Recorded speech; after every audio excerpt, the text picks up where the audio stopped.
Next guest we have with us here up at the fourth annual Florida Carry Second Amendment rally is a good friend of ours. Always love having him on the program. Been a friend of ours for many years. Please welcome back to the program the Chief Surgeon of Arms Room Radio, Dr. John Edeen. They call me doctor. John. Call me doctor. John. Call me doctor. John. Got the cure you're thinking of. John. Hey, it's good to be here. It's finally get the chance to see you in person again. It's been a whole year. I know, Dr. John. Let me ask you this. I know that people want to hear this from you. The COVID's going on. We've had you on to talk about it before. Give us your latest take on what's going on around the country with COVID, or at least in your small, portion of the medical world. Well, we're seeing in most places now that the incidence of the virus is going down. A lot of people are getting vaccinated. So, John, tell me what's going on, with COVID, at least in your small corner of the world that you see. Well, we see that the incidence is going down in most places now. I live in Texas, and the numbers have gone down dramatically. We're seeing in San Antonio less than 100 people a day being positive for the virus, and the hospitalization and the visits are going way down. Vaccinations are going up, and so I think that we're kind of on the back end of this thing. In places where they've been shut down, surprisingly, it's still bad. Why is that? Good question. We don't know. But there are new types of vaccines out there. We have the two RNA vaccines that were the common ones. There's one that's based off of adenovirus, where some places they're stopping using them in Europe because they're having a lot of negative things going on. Is that right? I didn't know that. I didn't know that. So there's a couple places where they stopped using that vaccine. That's the Johnson & Johnson one. I'm actually involved in a study of something called the Novavax, which is a protein-based vaccine that's not yet approved, and it's still in phase 3 trials. I'm actually one of the participants in the trial, so we'll see what that does. Okay. But that's more like a standard vaccine that we have in a lot of other ways. So that's one of the reasons why I wanted to do that trial rather than the RNA ones. But I think that the virus itself, I think, is probably on the run at this point. I think there's enough people that have been exposed and are immune that we're going to see continued decrease in the incidence of the virus. So we'll just have to see what happens. But I think that the more people that get vaccinated, whether they're using the RNA vaccines, or whether you've already had it, which is a lot of people have. At this meeting, we've talked with a lot of people who've already had the COVID, and they've Right. gotten through it. And as far as I'm concerned, they're immune. If you ask yourself, what does a vaccine do? It exposes you to whatever part of the virus. It causes you to make antibodies and to get a cellular immune response. Well, you get the same thing when you get the virus. So, Right.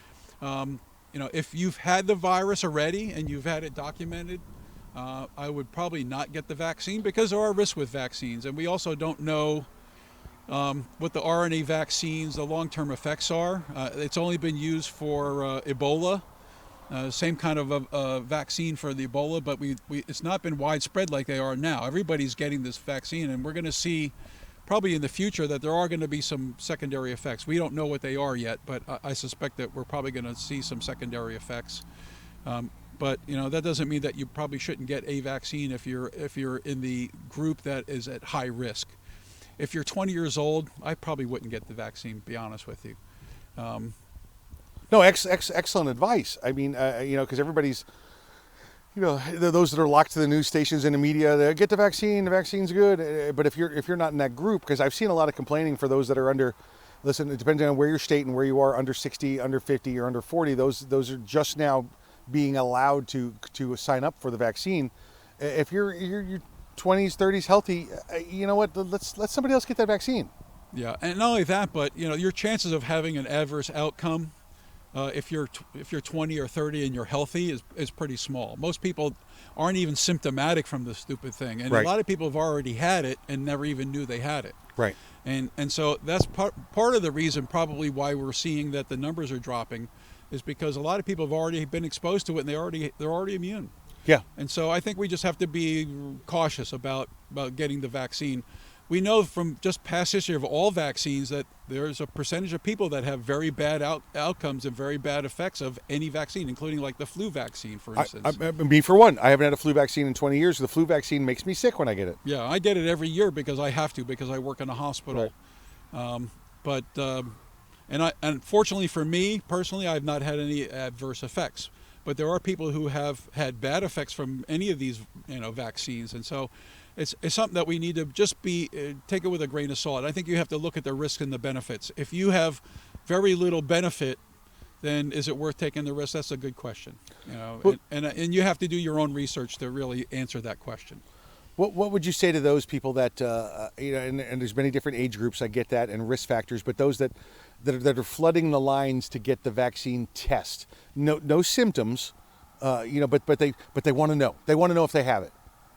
What would you say to them that that are showing up to get tested? Well, the nasal swab tests, it's only if you're actively infected. So if you have the virus in your system, that it may detect it, and a lot of these tests, there's a high false positive rate because they're so sensitive. They're turned up so high that if you've had a cold virus, it may actually give you a false positive. Wow. Okay. Because the cold virus is actually a coronavirus. Is that right? Yes. Okay.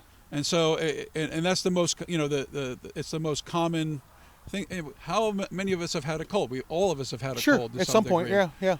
And how much cross reactivity is there between the regular rhinovirus, which is the cold virus, and Right. and the COVID, and so, and in fact in Europe they found that they were reaching herd immunity in some places because people have already had other coronaviruses, and they already had immunity, and there's early on you'll get antibodies, but then those antibodies go away, but you have other cells in your immune system that actually are there to detect and to respond to later virus Okay. viral infections or viral exposures to something you've already had, and that's called cellular immunity, and they're actually coming up with tests for that too pretty soon. So you may be able to find out if you have cellular immunity before you would go get a vaccination. If you've already had COVID and it's been documented, I would think that the risk of the vaccination is probably higher than the benefit that you're going to get. And that's excellent advice, and that's what I wanted to get you to expound on, and it's great because I know we get talked to with people all the time asking questions about getting the vaccine. If somebody like you, doctor, where you work at the hospital, and they say you have to have the vaccine, is that something? What should they do? Should they research? Should they just take it blindly? I wouldn't take it blindly, but there may be more alternatives out there. For instance, one of the things that I've been doing is I've been taking hydroxychloroquine prophylaxis. Okay. I take it twice a week. Also, I started taking ivermectin about 3 months ago, which is another drug that's an off-label use, but there's been studies around the globe. The Israelis were one of the first ones to use it, and they had good results with it. And so it's not, organized medicine isn't always our friend, and they don't always give us the true thing. You have to follow the money, and you'll see what the benefits are. Listen, the money's in vaccinations and in specific drugs. It's clear we're still in the experimental stage, and all the advice you've given us is wonderful. Dr. John, you stick around for another segment. I want to talk to you about some instructing if we can. Sure, no problem. You're listening to Arms Room Radio, coming to you live from the MagSwag studios, the magswag.com studios. Stick around, we'll be back after the break.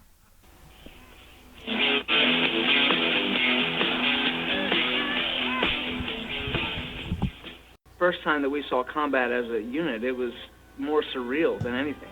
You're under fire, you're getting blown up. There's definitely adrenaline. Trump has 81% there was the explosion, favorability rating and in GOP. I remember just opening my eyes, and it got both of my legs. I don't even think it's going to be 4 years before he's Had surgery after surgery, and I was on a lot of pain medicine. I think he's going to find What's a way. going to happen next, and how long am I going to be here? Why is this guy Cuomo still in the fucking The White Wounded House? Warrior Project dropped off a backpack for me, and it had everything in there that I could possibly have needed Well, at that he's- time. I guess he's Peer accused of- visitors, people who have been where I had been before, said, look, brother, everything's going to be okay. 3 months from now, 4 months from now, a year from now, you'll be fine. That type of thing is an invaluable service. To be honest, I don't know if I would be as well adjusted as I am now if it wasn't for them. Election fraud. To learn more, call 1-877-832-6997 or visit woundedwarriorproject.org. Which contingency election was the... We all play a role in keeping our community safe. Every day, we move in and out of each other's busy lives.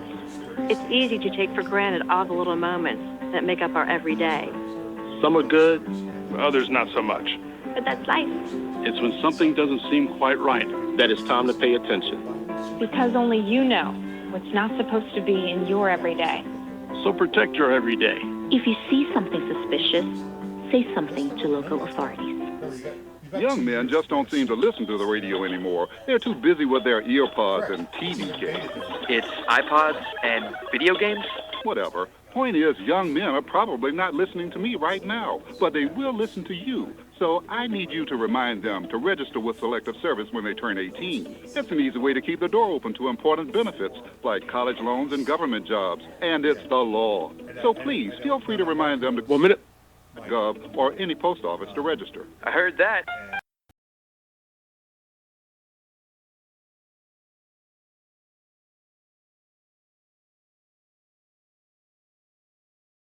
Room Radio.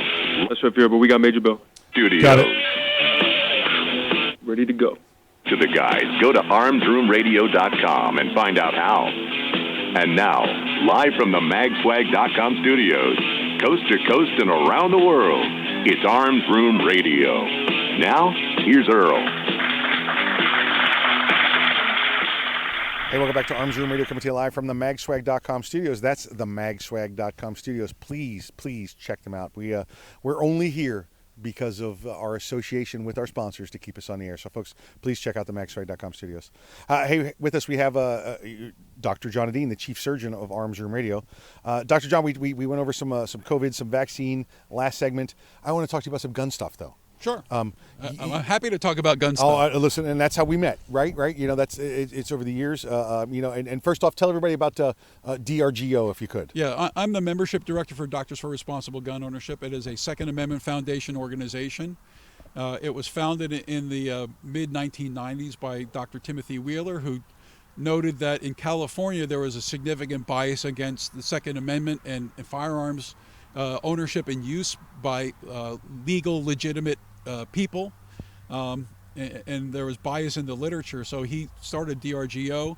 He was one of the people that actually got the CDC defunded for doing bias research. Wow. And he Okay. testified in front of Congress Right. To do that. And so our organization, what we do is we look at the research coming out of things like the AMA and, just all these, kind of, the American Academy of Pediatrics, all these establishment medicine organizations that we know are biased against the Second Amendment. I call us the anti-Bloomberg School of Public Health. I like it. I like okay, it. because really, when Bloomberg pours in money into Yeah. the School of Public Health there in Maryland at Johns Hopkins, but are you going to publish research that goes against your sugar daddy? I don't think so. Yeah. I don't think so. And so we look at their stuff and we find the biases that they put into their research, and we publish stuff that debunks it. And so that's what our organization started out as.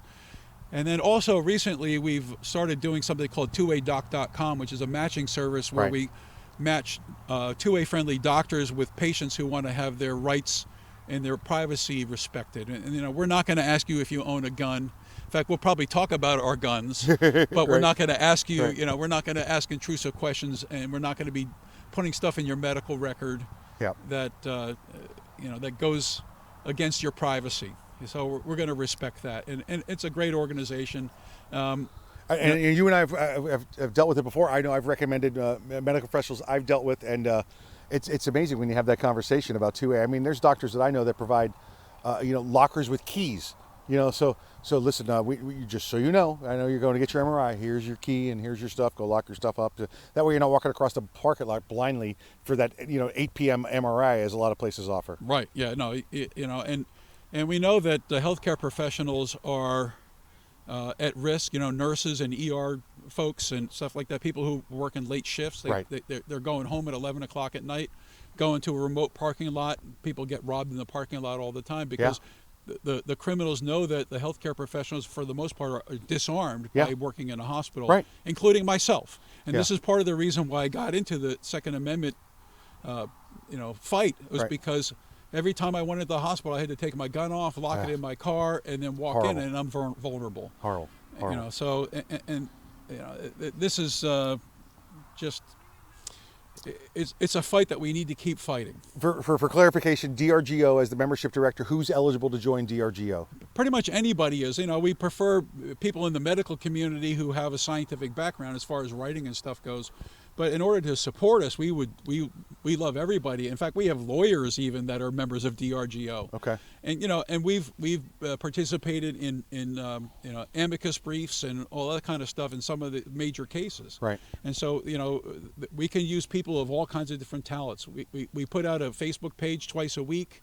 Actually, we do Facebook every day, but we do blogs twice a week that end up in Facebook and on our website, which is drgo.us. Gotcha. There's a lot of great information there. We've talked about hearing protection and the scientific basis behind why suppressors are a great choice. Yep.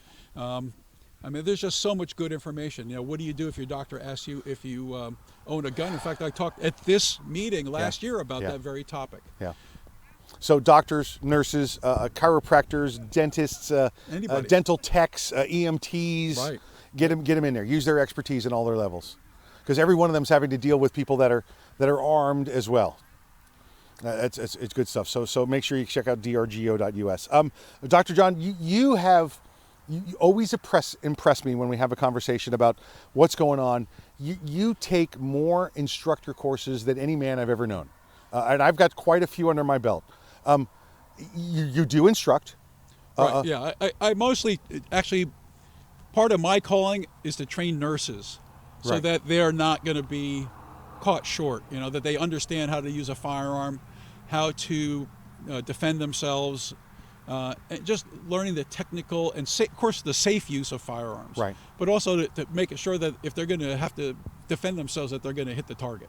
Recently, you took a course with Brian Hill and Shelley Hill from Complete Combatant. Yeah, Shelley was actually doing some other course somewhere else, but Brian was there, and I took it was a kind of a 2.5 day. We did their image-based decision-making course, which is actually no guns at all. It's just a matter of showing images and then figuring out what your response is going to be.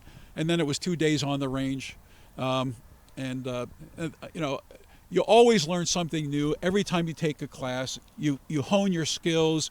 You figure out a little bit better way of doing this or that, and also you challenge yourself to see, what your skill level is and what your areas of weakness are, and so that makes you a better instructor too. Because if you can figure out how to fix your own problems, you can also help diagnose and fix other people's problems.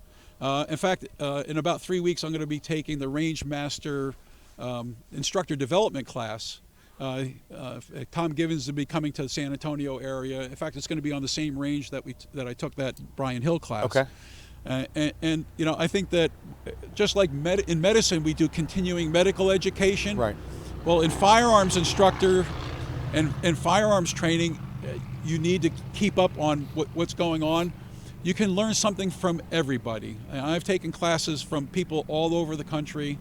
I've got over 1,000 hours of firearms training under my belt in the last probably 11 years now. Yeah.